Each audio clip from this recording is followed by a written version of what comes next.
Merci, Monsieur le Président. Messieurs les ministres, chers collègues, la Belgique est bien le pays du surréalisme. Ce matin, on apprend dans la presse que l'armée belge est incapable de lutter contre les quelques militaires extrémistes aux convictions islamistes radicales qui existent en son propre sein et qu'il est impossible de les licencier faute de moyens juridiques suffisants. Et par contre, dans un même temps, nous décidons d'aider la France dans sa lutte contre le terrorisme en lui apportant une aide logistique pour son opération au Mali. Que ne ferions-nous pas pour lutter contre le terrorisme en dehors de nos frontières?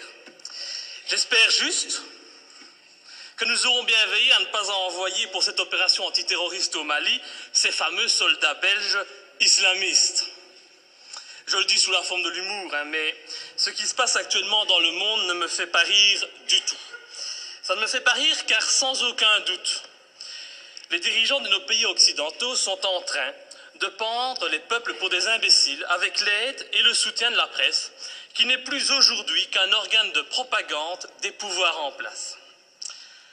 Un peu partout dans le monde, les interventions militaires et les déstabilisations de régimes deviennent de plus en plus fréquentes. La guerre préventive est devenue la règle. Et aujourd'hui, au nom de la démocratie ou de la lutte contre le terrorisme, nos États s'octroient le droit de violer la souveraineté de pays indépendants et de renverser des dirigeants légitimes.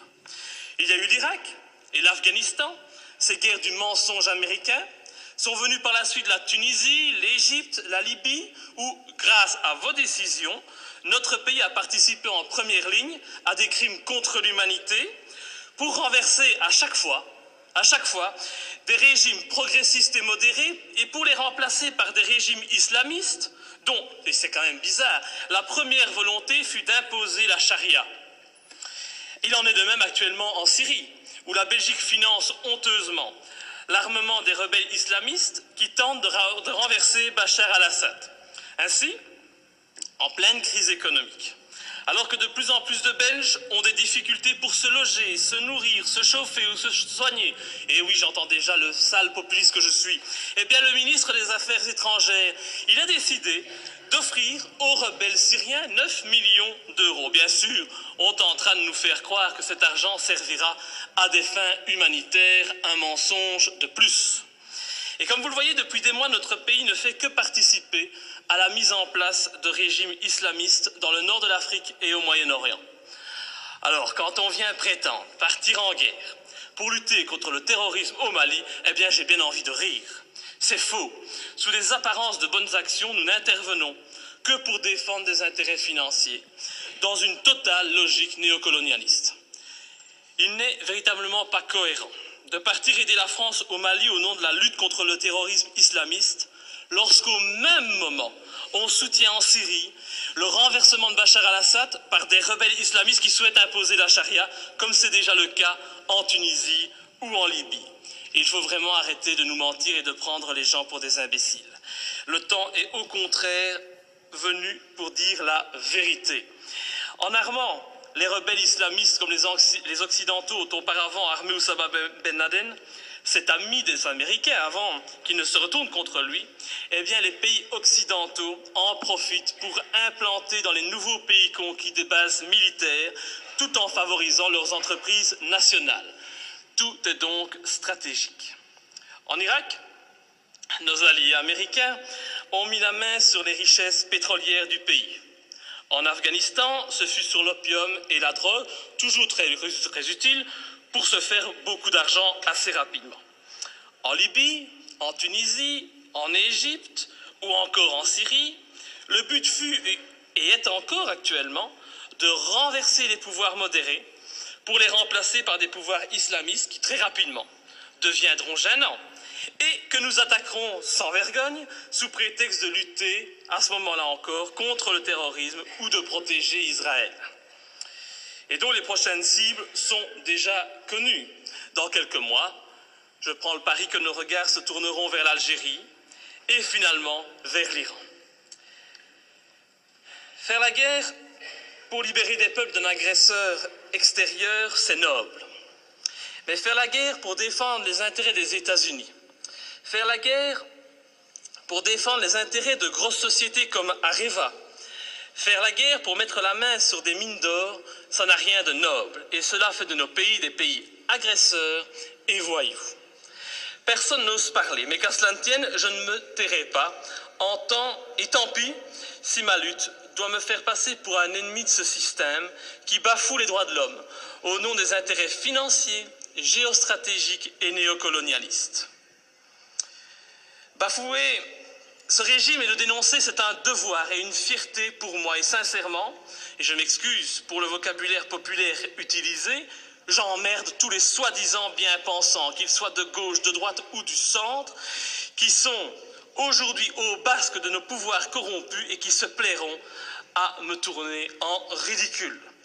J'emmerde nos dirigeants qui jouent avec leurs bombes comme des gamins dans une cour de récréation. J'emmerde ceux qui prétendent être des démocrates alors qu'ils ne sont que des criminels de bas étage. Je n'ai pas beaucoup de respect non plus pour les journalistes qui ont le culot de faire passer les opposants pour des débiles mentaux alors qu'au fond ils savent très bien que ces opposants ont parfaitement raison. Je méprise enfin au plus haut point ceux qui se prennent pour les rois du monde et qui nous dictent leurs lois, car moi je suis du côté de la vérité, du côté de la justice, du côté de ces victimes innocentes du pognon à tout prix. Et c'est pour cette raison que j'ai décidé de m'opposer clairement à cette résolution qui envoie notre pays soutenir la France dans son opération néocolonialiste. Depuis le début de l'opération française, le mensonge est organisé. On nous dit que la France ne fait que répondre à l'appel au secours d'un président malien. On en oublierait presque que ce président n'a aucune, mais aucune légitimité et qu'il a été mis en place pour assurer la transition suite au coup d'État de mars 2012. Qui a soutenu ce coup d'État? Qui en est à la base? Pour qui travaille ce président de transition? Voilà le premier mensonge. Le président français François Hollande ose prétendre mener cette guerre pour lutter contre les djihadistes qui menacent, ils menacent, rendez-vous compte, le territoire français et européen. Mais quel vilain mensonge! En reprenant cet argument officiel, tout en profitant pour effrayer la population, en augmentant le niveau de la menace terroriste, en mettant en œuvre le plan Vigipirate, nos dirigeants et les médias font preuve d'un culot inimaginable. Comment peut-on oser sortir un tel argument alors que la France et la Belgique n'ont pas hésité à armer et soutenir les djihadistes en Libye et que ces mêmes pays continuent actuellement à soutenir ces djihadistes en Syrie? Ces prétextes ne servent qu'à cacher des desseins stratégiques et économiques. Nos pays n'ont même plus peur de l'incohérence, car tout est fait pour la cacher. Mais l'incohérence est pourtant bien présente. Ce n'est pas demain que vous verrez un Malien venir commettre un attentat en Europe. Non, à moins qu'on en crée un subitement pour mieux justifier encore cette opération militaire. On a bien créé le 11 septembre pour justifier l'invasion, l'arrestation arbitraire, la torture et le massacre de populations innocentes. Alors créer un terrorisme malien, bon, ça ne doit pas être trop compliqué pour nos dirigeants sanguinaires. Un autre argument utilisé pour justifier ces derniers mois les opérations militaires, c'est la protection des droits de l'homme. Ah, cet argument est encore utilisé aujourd'hui pour justifier la guerre au Mali. Mais oui, nous devons agir, car sinon les méchants islamistes radicaux vont imposer la charia au Mali, lapider les femmes et couper les mains des voyous. Oh, c'est vrai que l'intention elle est noble et salvatrice, c'est sûr. Mais pourquoi alors? Mais pourquoi, bon Dieu, nos pays ont-ils alors participé à l'accession au pouvoir en Tunisie et en Libye d'islamistes qui ont décidé d'appliquer cette charia dans ces pays qui étaient, il n'y a pas si longtemps de cela encore, modernes et progressistes? Je vous invite à demander aux jeunes Tunisiens qui sont à la base de la révolution de Tunisie s'ils sont heureux de leur situation actuelle. Tout cela, c'est de l'hypocrisie. L'objectif de cette guerre au Mali est très clair. Et puisqu'on n'en parle pas, je vais en parler. L'objectif, c'est de lutter contre la Chine et permettre à notre allié américain de maintenir sa présence en Afrique et au Moyen-Orient. C'est cela qui guide ces opérations néocolonialistes. Et vous verrez, quand l'opération militaire sera terminée, La France conservera bien entendu des bases militaires au Mali. Ces bases serviront aussi aux Américains. Et en même temps, parce que ça se passe toujours comme ça, des sociétés occidentales mettront la main sur des contrats juteux qui priveront de nouveau les pays recolonisés de leurs richesses et de leurs matières premières. Alors, soyons bien clairs, les premiers bénéficiaires de cette opération militaire, ce seront les patrons et les actionnaires du géant français Areva, qui tentent depuis des années d'obtenir l'exploitation d'une mine d'uranium à Faléa, une commune de 17 000 habitants située à 350 km de Bamako.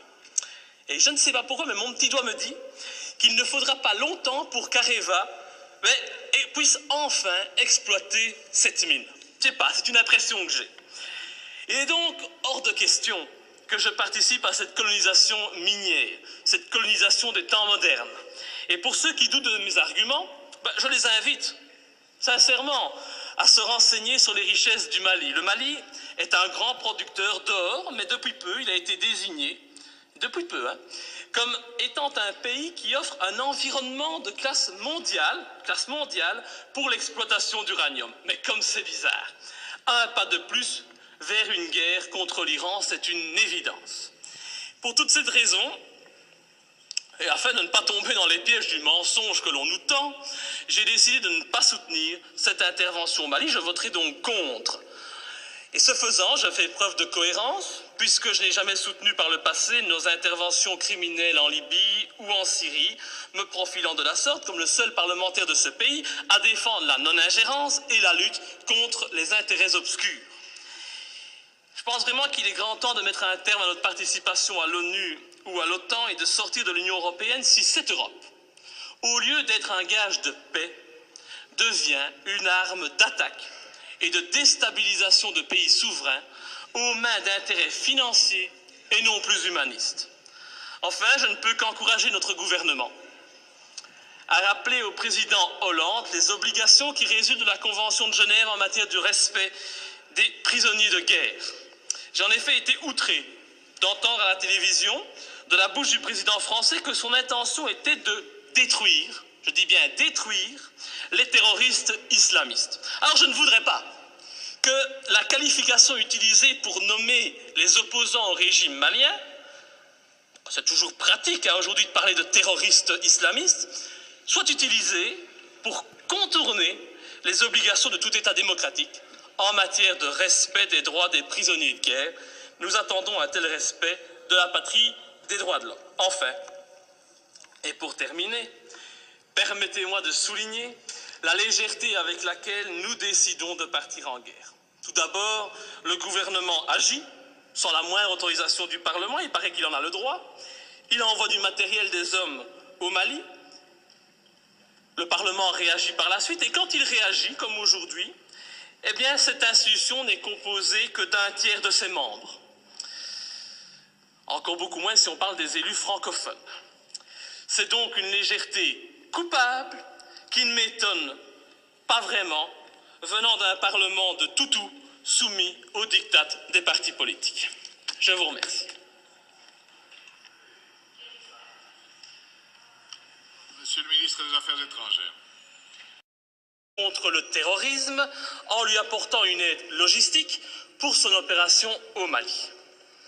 Que ne ferions-nous pas pour lutter contre le terrorisme en dehors de nos frontières?